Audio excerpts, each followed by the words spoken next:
Hi guys, Alex here. Welcome back to an Alex is Shook sit down video or something type of deal situation in the car video. I just wanted to make one of these videos. If you think about it, this is like the last video of the year.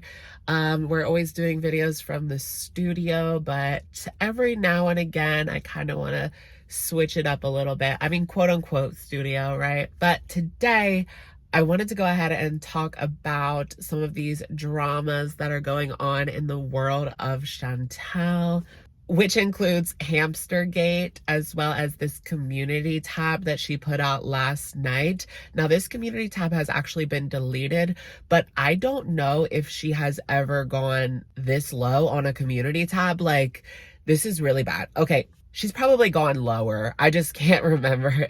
I mean, it's not like it's as bad as Cuba Rage or like the Pumped Up Kicks, but this community tab was so bad that I just felt like I needed to talk about it. But first, I wanted to start off by talking about Hamstergate. So a couple of days ago, she put up a video on her Salah and Chantel channel, and this was getting these hamsters. What was that video called? It was called Help Us Welcome Our New Family Members. Now, I remember getting this notification on my phone and I thought, oh my goodness, like, is she going to introduce us to Salah's family? Because a lot of people had wondered if she had met them, what were their thoughts and opinions. I believe she did say that she did meet them at one time, but I can't be totally sure about that because she doesn't exactly always tell the truth, and that's putting it mildly. So yeah, she put up this video, and in the video she went to the hamster store and they picked out 2 hamsters, 1 male and 1 female. A lot of the people in the comment section were not impressed. I believe she called the hamsters Harry and Meghan. I mean, Harry and Mary. So a lot of people were not impressed with the hamsters. Supposedly, like, they're not supposed to both be in one cage for several reasons. So initially she was going to go with 2 males, but when they put them in the cage, they were fighting. So she did end up deciding to go with 1 male and 1 female in this relatively small cage. It was not a good look. She ended up returning Mary and she decided to just keep Harry, and they ended up getting this deluxe cage, and it was pretty nice. People were speculating that maybe that Mary got pregnant like the first night and then she's returning this possibly pregnant hamster. Oh my goodness. She wants us to believe that she's such a good pet owner. I mean, we have seen the cats, and I don't want to get into like a whole video talking about those cats, but she posted this community tab just talking about how Pete's was, you know, someone that the cats knew and he was a good pet sitter for her. We've seen some bad behavior from Pete's when he like did the no mercy thing to BBJ's face. So basically what had happened is Pete's put his thumb under her chin and then pushed her face back like that. It just looked very uncomfortable. So here she is getting these hamsters. Of course, they are going to be staying in Salah's care when she does end up going back to Canada, which is again in less than 1 month now. I mean, we're basically towards the countdown of when she has to leave, sometime around January 28th. And based on what we have seen, I do believe that she is going to stay for the entire 90 days. So this is like during the 90 days, right? Will she decide to stay with Salah after this is over? Or should I say, will Salah decide to stay with her when this is over, right? Because at the end of the show, they have to make their choice. But Shook, this isn't the show. So lastly, that was kind of Hamstergate. We know that she is not the most responsible pet owner. Plus, she's leaving very soon. Obviously, it wasn't responsible because she ended up having to take back the female hamster. Hopefully, Harry lives a happy life, but I don't know. I mean, that the cage that they got Harry is pretty nice, I have to admit. Okay, so I wanted to talk about this community tab that she directed at Just Breezing. And honestly, this was one of the meanest, nastiest, lowest community tabs that I have seen from her in a while. And we have seen the community tabs. That squirrel is looking rather feisty. So we have seen many community tabs from her that were not exactly respectful, right? And I do think that she has, this right to clap back at the reaction channels if that's what she wants to do. But this one was just, it took the cake. So let's go ahead and get into reading this one. She starts off the community tab by saying, "Hey, just boozing," which, if you guys didn't know, just breezing, she talks a lot about how she had an addiction to alcohol in the past, but she is currently in recovery. So that's not something that she is partaking in right now. Chantal is the one that always talks about how people are addiction shaming her. In the past, she had some issues that we have talked about at length on this channel. A lot of people that I have seen, yes, there has been shaming in regards to this situation, but a lot of things that I have seen, people were worried for her. They didn't want her going down this path. I didn't see very many people cheering this on. I mean, it was a dark time, right? And yes, there was shaming, but a lot of people were just like, what are you doing? This is not good. I mean, you can't expect people to cheer that kind of behavior on, no matter who it is. And then she goes on to say, "Missy Moo is a better parent than you will ever be, so leave her alone." If you guys didn't know, Missy Moo is one of Foodie Beauty's most die-hard VIBs. She is in almost every single live chat, and she has Foodie Beauty's back. She is on live streams defending her all the time, making videos defending her. She is the biggest Foodie Beauty fan, I suppose. You spew lies about others and make that your job, and you still need Ryan Moody to buy you groceries. So Ryan is garlic bread. When they had that big drama a few months ago, if you guys remember, it was just breezing in kind of like this relationship with garlic bread, and things had gotten really messy and really, really public. And, Jessica Mesca was also in that mess. And one of the things was, I believe she asked him to buy her groceries. Foodie is bringing that up. I don't give a rat's ass if you don't like Missy just because she supports me and criticizes your parenting. So I guess Missy Moo is actually creating videos talking about just breezing, and they have had this kind of back and forth because I had seen videos from just breezing talking about Missy Moo and Missy Moo talking about just breezing as well. As a parent, I'm sure it's hard for her, so Missy Moo, to see you give your daughter away for the bottle. So this is basically in regards to her past. And I had heard that she had temporarily given custody to the father, and I'm not sure, I don't remember, but she temporarily gave the custody to somebody else so that she could go to rehab and get better. Right now, she is sober and she is taking care of her daughter, right? So to throw that in her face, pretty disgusting. But this is even worse. That's not even as bad as it gets. And to also offer her to garlic bread if he marries you. So what exactly did she mean by that? Offer her to garlic bread. Now, Breezy was criticized because she had let her child talk to Ryan Garlic Bread, I think, on the phone. And people were wondering, like, why would you let your daughter talk to this person that you've never met? You don't really know what his intentions are. And it was this whole part of the drama with garlic bread and just breezing, which, if you guys remember, that kind of went on for a while. There was a lot of stuff drug up. It got really, really messy, and I don't think anyone ended up with clean hands at the end of that situation. But offer her to garlic bread. Like, does she mean in a disgusting way? Like, I can't even say on YouTube. What else does she mean by that? That is absolutely just like deplorable. It's sickening. It's sickening. Something she doesn't and never would have in common with your pancake as. So I did notice in this community tab, she isn't cursing. She's changing ass to as. And it's like, you can say all of this, but you can't say ass. Like, are you kidding me?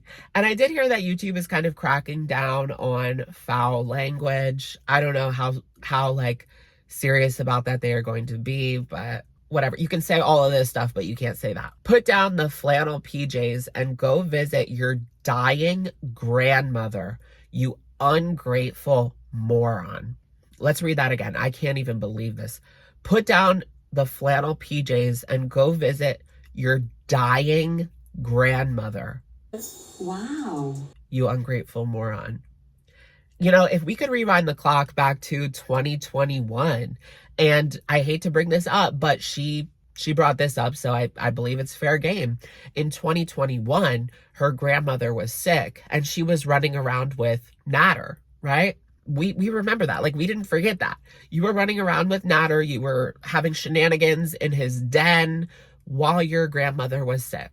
So I don't understand where she's coming from with this one.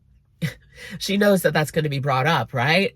So hypocritical. But if we know anything about Foodie Beauty, she is incredibly hypocritical pretty much with every single thing that she does. Your reactions are crap.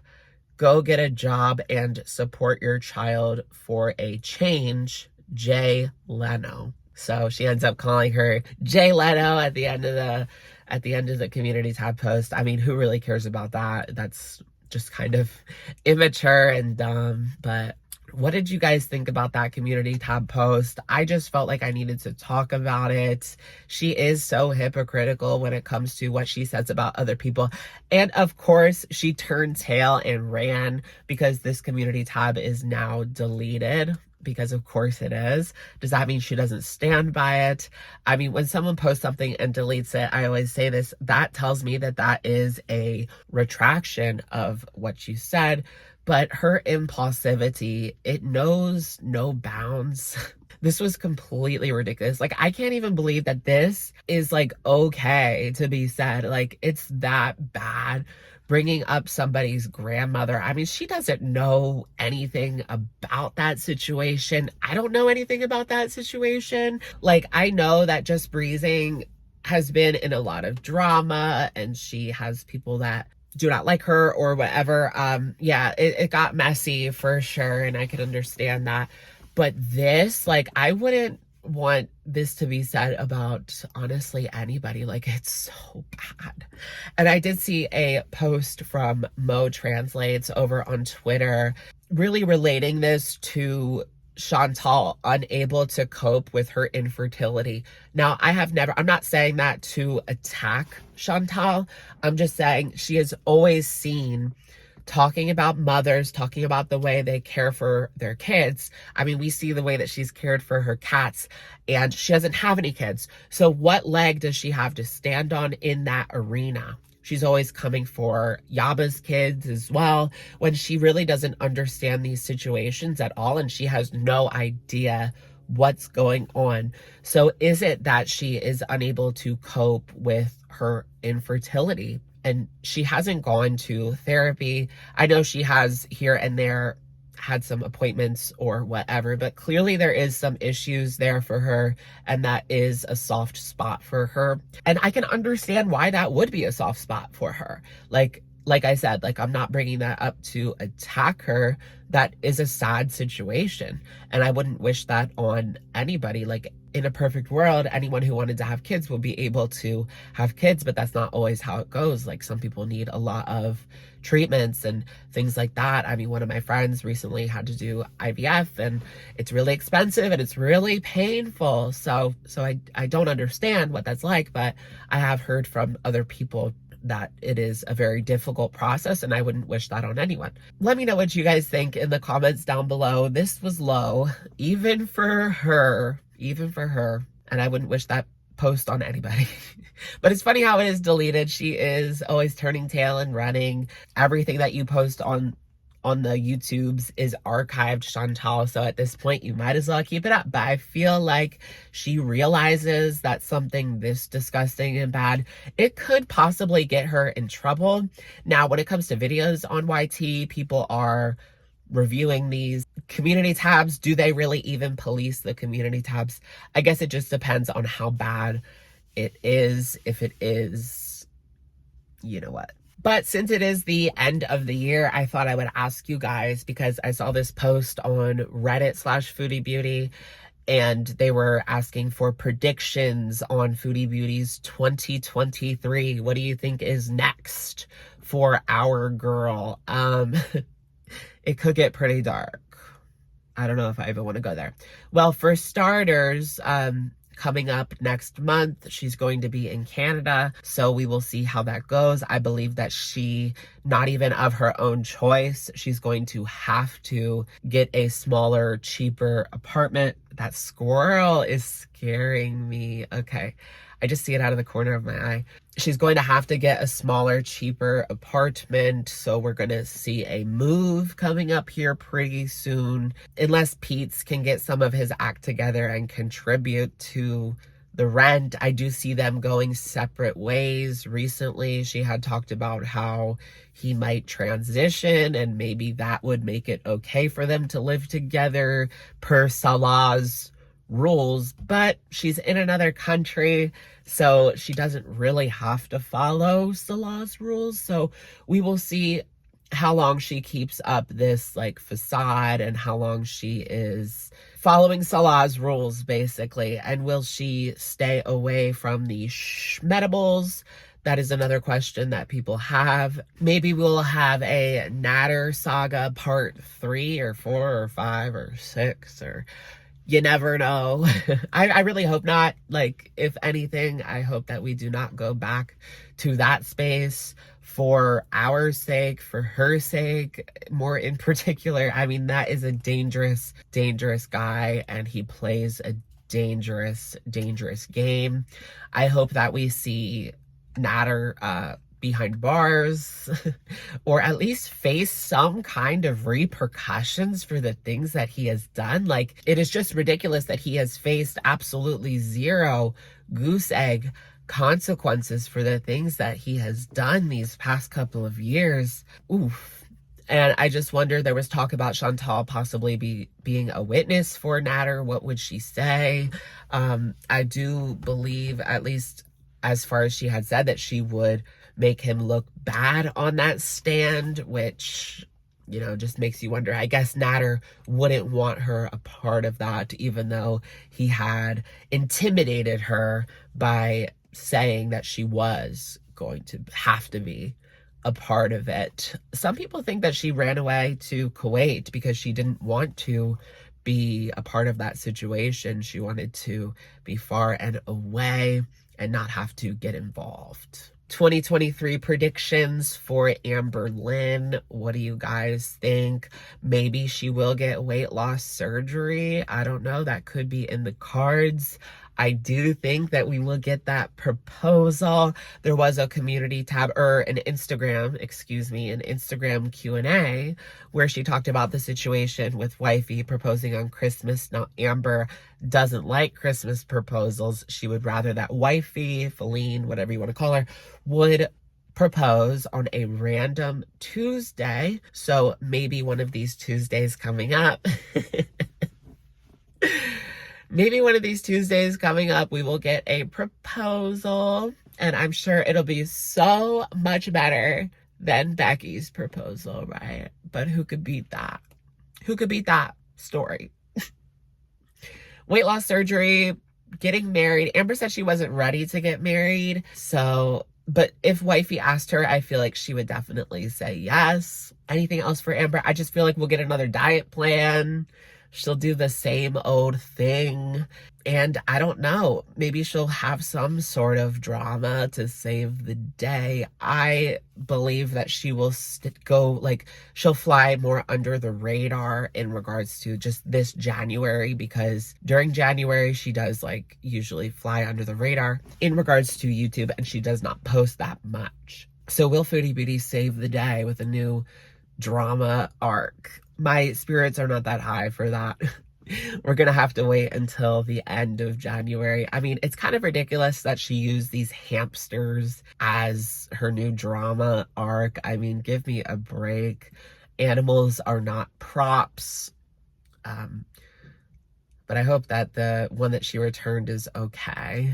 Let me know what you guys think. Should I throw in some of these like random sit down videos every now and again? It's just like a little bit less informal and I just talk with no like script or anything, maybe a couple of notes and reading off of my other phone and stuff like that. It's a little more casual. Let me know what you guys think in the comments down below. And I will of course catch you guys in the next one. Bye guys. Happy New Year, everybody.